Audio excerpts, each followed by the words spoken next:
Today, can fast fashion be fair? We'll look at the challenges the industry faces in becoming more transparent. I'm Malika Bilal. I'm Femi OK, and you're in the stream. I'm Tamina Rahman. I'm the Director for Bangladesh and South Asia Office of Article 19, and I'm in stream. Tens of thousands of garment workers calling for higher wages went on strike last week in Bangladesh, the world's second largest clothing manufacturer. Police arrested 30 people, including 7 union leaders. Dozens of factories were closed and hundreds fired. The unrest put a spotlight on the struggle workers still face 3 years after the Rana Plaza factory complex collapsed, killing at least 1,100 people in 2013. That disaster pulled back the curtain on the lack of transparency in fashion supply chains, sparking industry reforms and an ethical fashion movement around the world. In the last decade, more and more fashion brands are popping up, claiming to be ethical and transparent. But is it just a gimmick? And what can the industry do to raise labour standards in Bangladesh and beyond? With us to talk about this, right here in our studio, Scott Nova is the Executive Director of the Worker Rights Consortium. Natalie Guillon is a co-founder of Project Just. That's an online community created in 2015 to empower shoppers with supply chain data. In Dhaka, Bangladesh, Saidia Guruk is assistant editor at New Age newspaper and a labour rights activist. And Rob Ways is executive director of the Accord on Fire and Building Safety in Bangladesh. He joins us from La Crosse, Wisconsin. Good to see you, everybody.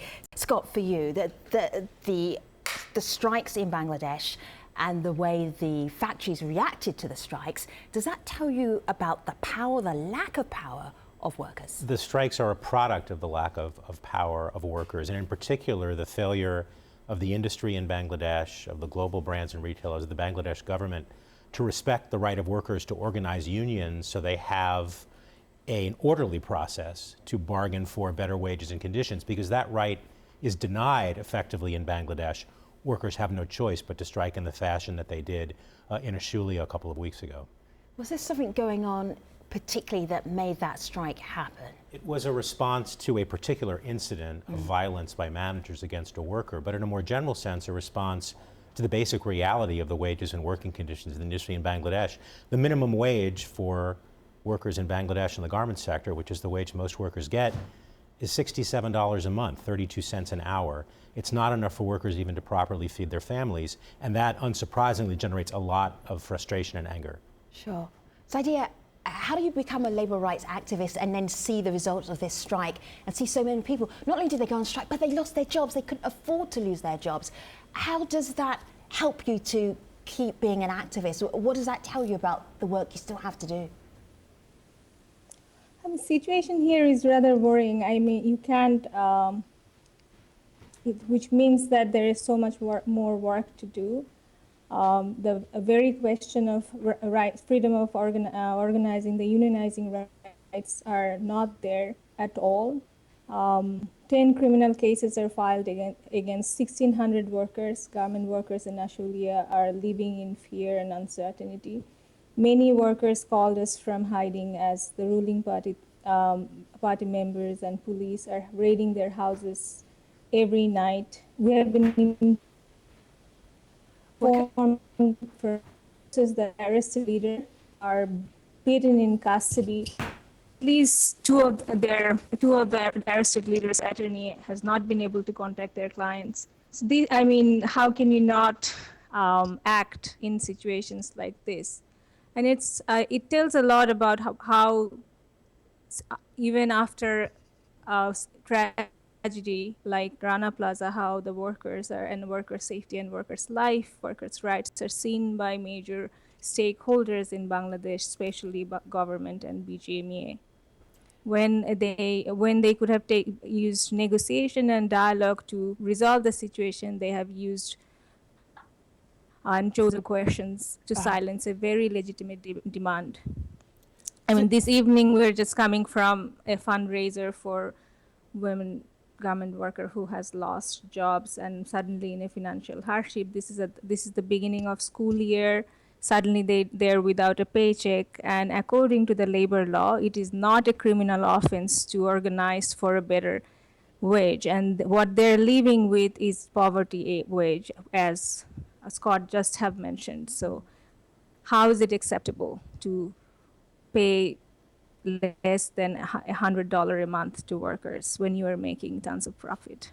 Saidia, you know, that is the question people online are trying to answer for themselves. So we put out a question to our community on how do we raise labor standards? How should they be raised? We actually got an answer from a garment worker herself. This is Nazma Akhtar. She works out of Bangladesh. She was a former garment worker and she was a teen, and now she works for a union. Have a listen to what she told us.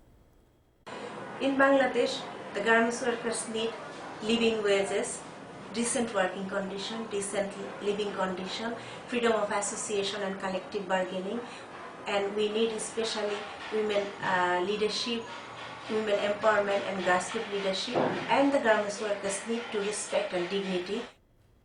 So Rob, she lists a string of things there: living wages, working conditions, decent living conditions. How realistic and how far away are working conditions from the things she says they need to be? I can speak on the safety and health related elements. The work of the Accord is limited to safety and health. And that was among her string of things, so go for it. Yeah, exactly.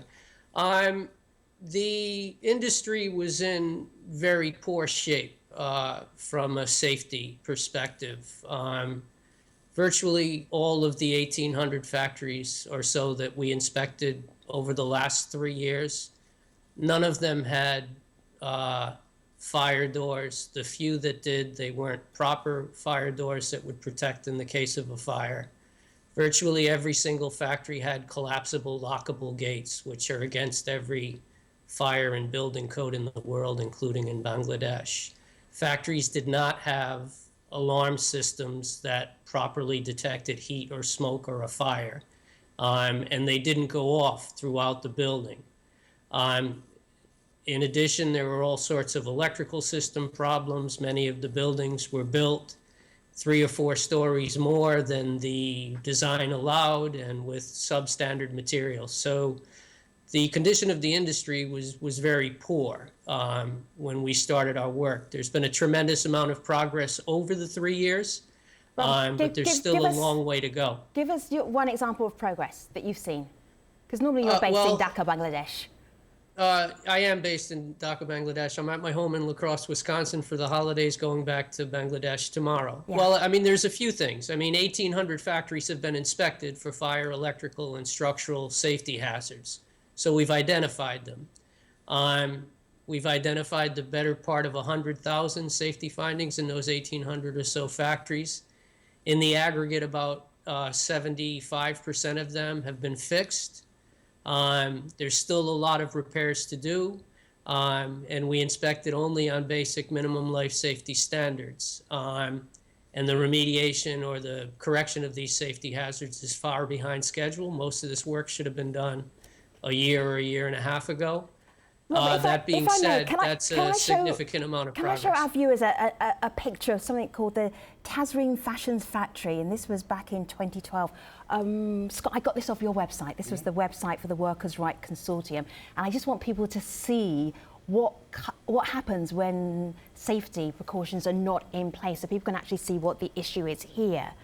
There's a really interesting argument, though, that comes from a documentary called The True Cost. This is Benjamin Powell, and Natalie and Scott, I really want you to weigh in on what Benjamin has to say. Have a listen to his take. This low-wage manufacturing, or so-called sweatshops, they're not just the least bad option workers have today. They're part of the very process that raises living standards and leads to higher wages and better working conditions over time.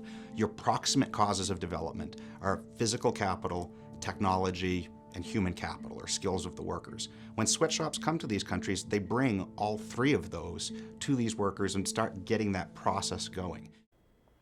Natalie, can you weigh in on that? That's a really intriguing argument. It's like, oh, we need these sweatshops because they're part of progress. You would say what? I have nothing wrong with an argument that job opportunities are a positive part of sustainable development for these markets like Bangladesh, like Vietnam, like Cambodia. But that does not justify the working conditions that these people oftentimes have to work in. It's like justifying slavery and saying, oh, well, we feed the people.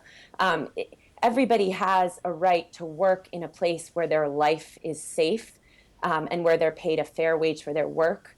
And I think that there are certainly enough resources out there that some of these big brands have to talk about raising wages. And some of the brands are making these efforts. There's a big group of European brands that are working on an initiative called ACT, where they're negotiating with Industrial, a major trade union, a global trade union, to bring collective bargaining and living wages to an industry-wide level.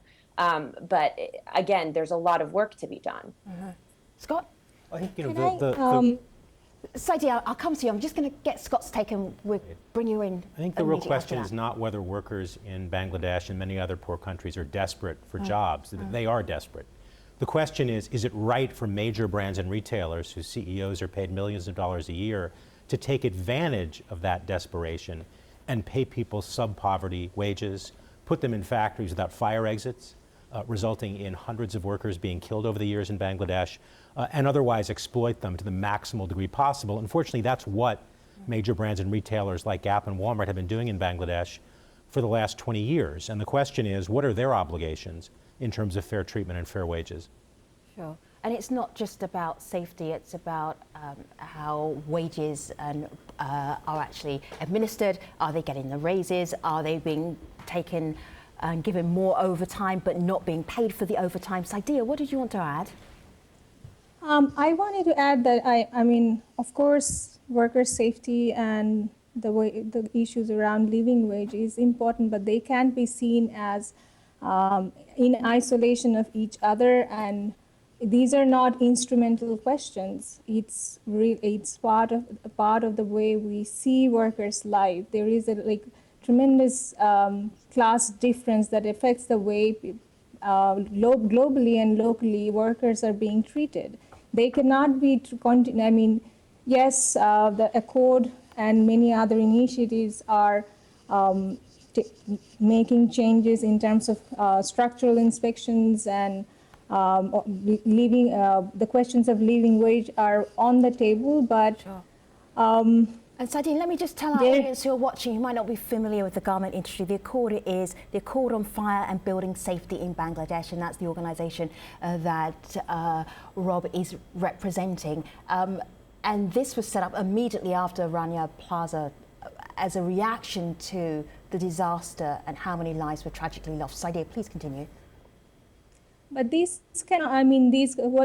question of worker safety cannot be seen or restricted to structural engineering questions or instrumental questions of inspections. It's if we continue to treat them as a disposable demographic category, 1,600 workers are sacked and fired, and then you have another 1,600 to work for them and talk about all these changes. It has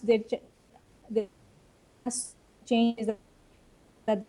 All right, Saidi, we can't hear you quite clearly, so I'm going to go to Malik and then we'll come back to you and hopefully we'll be able to get a better line to you because we can't hear what you're saying and I know it's important. Right, Femi, and it's that point we heard just before the line cut out that Saidiya was making is that workers are seemingly replaceable, that people online are saying, well, we need to put the onus of responsibility on the companies, a point that you were making earlier, Scott. Here are two tweets. This is Yasmin who says, without transparency in the supply chain, you can't hold players to account without accountability. That equals free market for abuse. Another person writing in, the industry needs to be transparent. Tell us where you manufacture, how many hours workers incur, prohibit child labor, pay equity, etc. Natalie, is that a movement that you see happening, making sure that companies are more transparent about where their clothes are manufactured? And does it really matter? If I know where my blazer is made, will that stop me or encourage me to buy it from a certain company? I think right now there's very little information available to the consumer. And information, of course, is empowerment. Once you know where a garment is made, what the wage is that the worker is paid, what kinds of other practices the brand has around environment, community, innovation, you as a consumer can vote with your wallet. Now, right now, the problem is that there's very little information available. And that's exactly what Project Just does, is we research brand supply chain practices and aggregate everything that we're able to find in one place so that the consumer can discern which brands have good practices and which brands are completely opaque about what they do. Without information, without transparency, we can't have accountability. And Natalie, I'm just showing Project Just right now. There's a wiki, so you can put in a brand that maybe you like to shop at a lot, or you can look through some of the brands that you've already researched. I'm just going to go down to a brand that I like quite a bit. I'm going to click on it to see what you came up with. Yeah, this is where so we've been able we have a look to see what might come up. Just so as a consumer, you can work out, is this a brand that I want to support? And it says here, the parent company, OTB and Diesel, aren't revealing much. What does that mean? So in this case, the publicly available information we were able to find that OTB and Diesel revealed was very little. And then as we searched other publicly available information, things that third parties, NGOs, auditors had out there, again, very little was available. So to us, what is a consumer supposed to think? If the information isn't available, what does that mean about their practices? We have to see more transparency in the industry. Without that, how do we have any change? If we don't know what's going on, we have to assume that there's a lot of negative things going on and that the brand probably doesn't know either. There's way too many brands who have no idea what's happening in their supply chain. Scott, you said something very startling at the beginning of our getting together as we were all warming up while we were on the pre-show. You said something about brands and retailers. When I said, where do you shop? What do you wear? And there was one line you said, I want you to share with our TV audience. What was that one line? In terms of fundamental labor rights questions, all the major brands and retailers are bad. They all utilize, they're all bad. They all utilize a supply chain model, a production model, based on production in contract factories, in low-wage countries, where there's very limited labor rights enforcement, and they all put tremendous pressure on the factories, on their suppliers, to cut costs by any available means. That's what generates sweatshop conditions, that corrosive competition. And while some brands are better on transparency than others, while some brands are more responsive when a specific crisis arises than others, in general, overall, the model is the problem, and that model is generating labor rights abuses, poverty wages, unsafe conditions in factories all across the globe. Hearing that all brands are bad, I think, is eye-opening and awakening for some people, but I think others may already know that. I want to play a video comment that kind of merges some of the strands of things we're hearing in this conversation. This is Nicola Round, and this is what she had to say. And Rob, I'll direct this to you. One of the reasons it took so long for victims and families to finally receive compensation after the Rana Plaza disaster was that initially it wasn't clear at all which brands were involved. So that's why transparency is important. With this information, not only can compensation be paid more quickly in any future disasters like this, any future cases, but also this information can help prevent disasters happening because workers will be better able to raise concerns about safety directly with brands if they need to. So Rob, you joined the Accord in 2013 after the Rana Plaza collapse. What have you seen concrete that you can point to and say this is a positive development? Well, addressing the point that the speaker just made on the clip you showed, one of the things is disclosure. All of the 220 signatories to the Accord have to disclose their factory to the factories that are producing for them with us. And those factories are required to be inspected by us independently.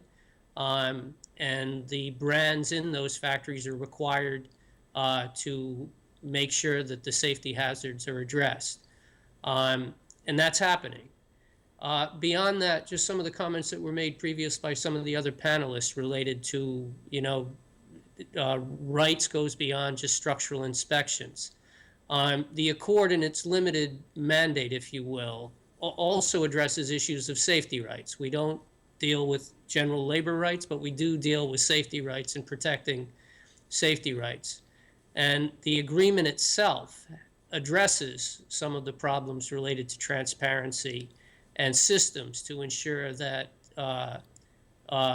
rights related to safety are credibly protected.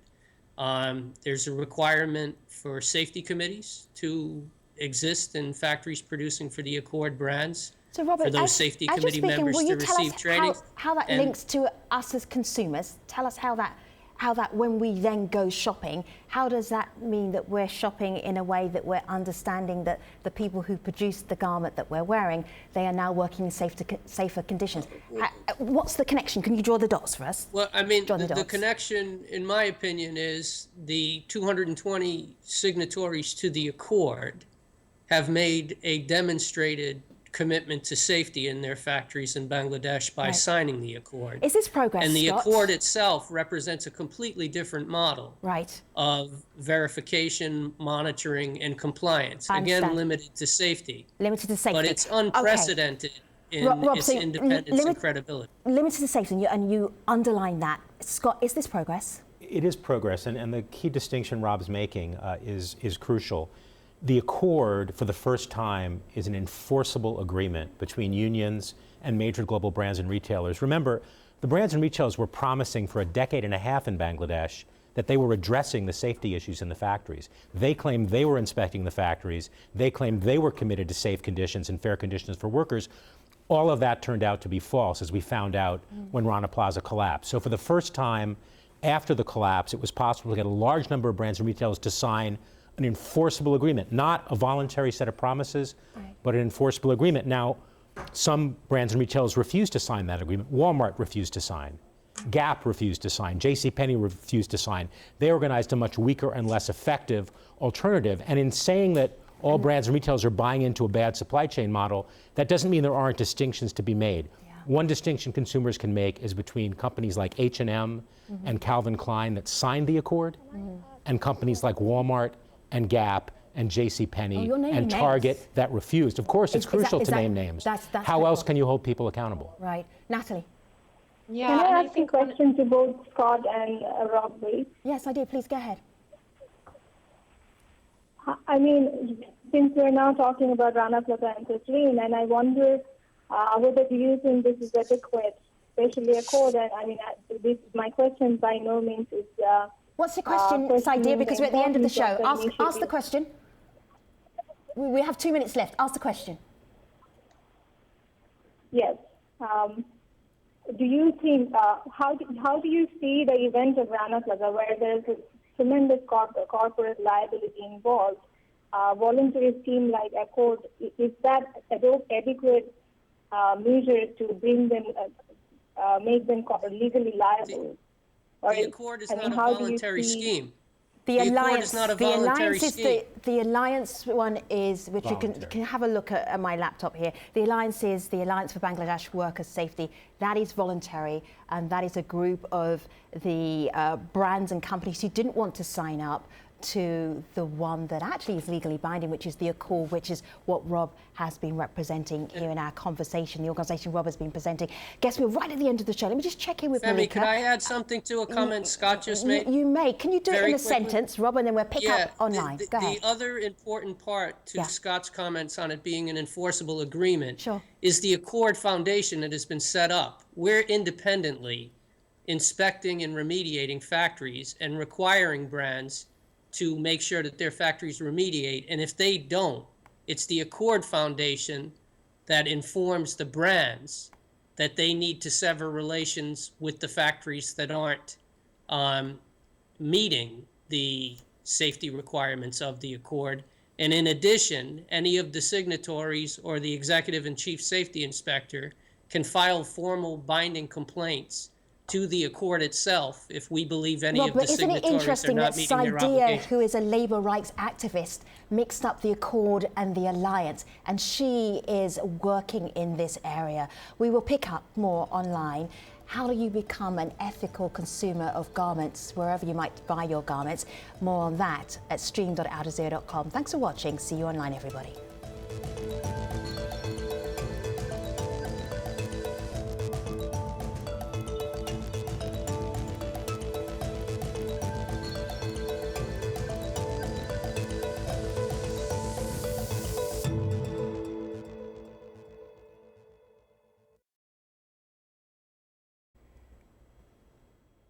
Welcome back, everyone. We're talking about what the fashion industry needs to do to be more ethical.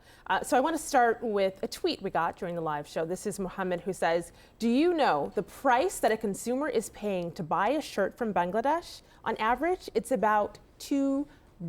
So exaggerated or not, it's around that mark. We also got a video comment from someone who says something similar. This is Shannon Whitehead from Massachusetts. Have a listen to what she told us. I think this demand for transparency needs to take a two-pronged approach coming from both the garment worker on the ground and the Western consumer. If the consumer knows that it takes $2 to make a t-shirt that they're buying for $5, then they also need to know that only pennies of the profit are trickling down to the person who made it. Somewhere, someone is paying for that rock bottom price. So Natalie, Shannon here, I want to note, is the founder of something called Factory 45. That's an online accelerator that takes sustainable apparel companies from idea to launch. That's their tagline there. And it sounds catchy. You heard what she said there. This onus is somewhat on the consumers. We have to know that the cheaper we buy things, the more that impacts the lives of those who are making it. What do you make of that? And do you think enough people care? I do. I mean, consumers definitely care. There's been numerous polls. One came out recently from Mintel that 56% of consumers don't want to buy from companies that are unethical. But there's a challenge, right, in that a good number of Americans struggle to pay for their food, their rent, right? Every time that people say, oh, well, you should be buying ethical clothing, right? It's tough to make that argument to some people who are struggling to get by. But that said, there are a lot of options available, right? There's secondhand clothing. There's also a lot of ethical fashion that is reasonably priced or is structured in a model where you can pay off on a monthly basis. I encourage people to look and discover new brands and understand what else is out there. Research really is the key to moving things forward. I think also that, look, I mean, if a shirt is $10 or less, yeah, the worker isn't getting paid a good amount if you're buying it brand new. And so you really have to think about taking a stepwise approach to changing your habits if you care about these things, because if you're buying fast fashion all the time, that's a model that's inherently unsustainable, not just on a labor rights perspective, but from a waste perspective as well. So I think that there are numerous ways that you can pull together to change your habits to become a more ethical consumer, but it's not an easy one-step fix. And I think that that's important to emphasize to people, that you can make small changes, and those small changes do accumulate to real change. Scott, let me show you something here. You've probably seen it, everything that I possibly could have on my laptop. I'm sure you've seen it. But I want to show you there's a company. It doesn't really matter what the company name is, because it's more the trend in which maybe smaller companies are thinking, oh, there might be a little gap in the market. If I tell our consumers that we are carefully following where our products are going, we're looking at the supply chain, maybe they might actually buy us over some other company. So I'm just scanning down here. That you have a map, it shows you where the company's factories are. They said we spent a lot of time looking in South America for this company. They found one for their t-shirts. You can see the owners here, beautiful photography, and then the conditions in the factory look great. Is this something that's a step forward, or is this something that is just, it's a great marketing ploy? It depends on whether the claims are real. I mean, if a brand is producing in a factory with generally good working conditions and living wages, they should be able to market it. We want them to market that. And as Nicole pointed out, most consumers are willing to pay more to get a product they know is made under decent working conditions. The problem is consumers are very rarely offered that choice. Instead, they're offered. Do you think it would cost? We work with a factory in Dominican Republic that produces a brand of university logo clothing for U.S. universities called Altagracia. They pay a wage that's a living wage, 3.5 times the normal wage in the Dominican Republic. The impact on the price at the factory door is about 20%, which is about 5% of final retail price. So for 5% more, you can transform wages and working conditions in the garment industry. And I'm confident most consumers would be happy to pay that. The problem is the brands and retailers refuse to offer consumers that choice. I would agree with that. I mean, there's definitely room in the margin to raise worker wages. And The other thing is the fact that the brand page that you just showed, that company, their tagline is radical transparency. And we've reached out to that company on multiple times, asking them for more information. And oftentimes the response that we get is vague. Yeah. I think that the consumer does have to be careful about marketing and actually researching and looking back behind what is going on that brand, claims to be doing.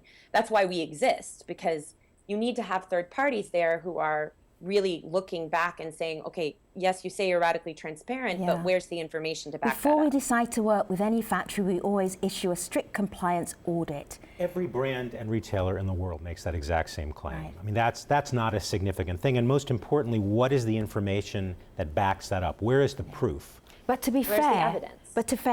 It's very difficult, because you could say as a company, we're only going to work with these factories that we have actually inspected and we know that they're good, they treat their workers well.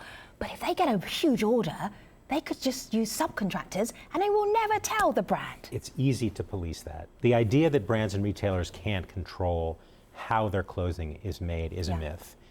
If brands and retailers want to know where the clothing is produced and how it's being produced, they have the power to find that out. Brands and retailers catch factories. The biggest companies in the world will tell you we cannot control this. The biggest companies in the world will make all sorts of excuses and offer you all sorts of alibis for the abuses that take place in their supply chains. But the claim that they don't have the power to fix the problem is a false claim.